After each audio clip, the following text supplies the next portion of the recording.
Hey guys, it's Julia with another Tell Me a Miracle, and I have been looking forward to jumping on here and sharing with you guys what happened last week. My husband and I were in Missouri and we went to eat. But that morning I had been walking and we have a sweet little Aussie doodle that we acquired from my awesome brother, and he is the sweetest dog.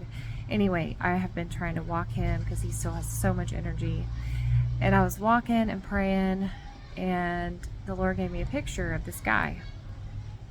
He had dark hair and tan skin, and I'd never seen this person before. Anyway, so the Lord just said, "You're going to see him today. And I just need you to tell him that I love him." I was like, okay, well, that's simple. So all day we went to a movie, we shopped at some shops, and I was looking for this person and never saw him. And I'm like, Lord, did I see this right? We decided to go to eat. My husband and I decided to go eat later. And the Lord kind of reminded me as I was getting ready, like, you haven't seen this person yet. You're probably going to see this person. And I kind of, went on. I'm like, okay, Lord, I'm ready. And I don't know.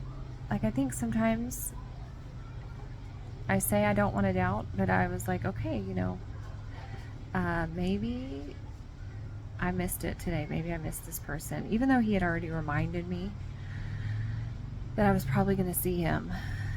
And somewhere between the apartment and the restaurant, I kind of just put it in the back of my head. And so we decided to go into this Chinese restaurant. We were debating between two. One was really full, which is not our style, and one was not. So we chose the one that had less people and went in, sat down, and the waiter comes to our table and is like, "Can I get you something to drink?" And I look up, and there he is. The same picture that God gave me. And Dan, it was funny, after he walked away, Dan goes, "What's wrong?" And I was like, oh my gosh, God is so good. And anyway, so I told him. But at the end of the night, before we left, I went to him and said, I need to tell you something. I saw your picture this morning as I was praying and walking. And he had this funny, kind of got a smile. He's really young. He had a smile on his face. He was like, I said, "I know that sounds really weird." And he was like, "Yeah, it does." Anyway, I said, the Lord just wants you to know that he loves you. He loves you. And he had a cross on, and Lord didn't really prompt me to ask him too many other things. I did ask him if he had any pain in his body or if I could pray over him for anything, and he said no. And after I told him the Lord wants you to know that he loves you, he just said, okay. And I guess sometimes we think there's going to be like something major going to happen, but no, it doesn't have to be that way, because God told me to do it. And that's the part that I'm responsible for. And so I don't know who's out there today that needs to hear this, but you're only responsible for what God tells you to do, and God will do the rest. So it brought me to, I've been reading in 1 Corinthians, and anyway, so God brought me to this. In 1 Corinthians 3:6, I planted the seed, Apollos watered it, but God made it grow. So neither he who plants nor he who waters is anything. So I'm not anything. Like, I just want to be a vessel for God. Okay, so continuing on in verse 7, but only God is the one that makes things grow.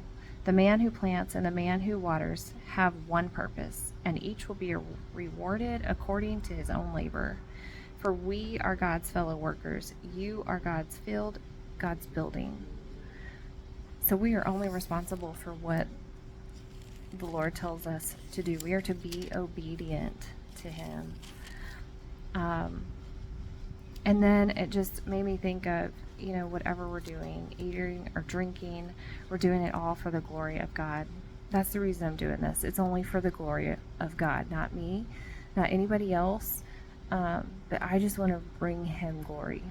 So anyway, I just want to leave you with that. And that is in 1 Corinthians 10:31. Do everything that you do it for the glory of God. All right, guys, I hope that this has touched your heart, and I pray that seeds were planted and that God is going to make something grow in you. And I will be back with another Tell Me a Miracle.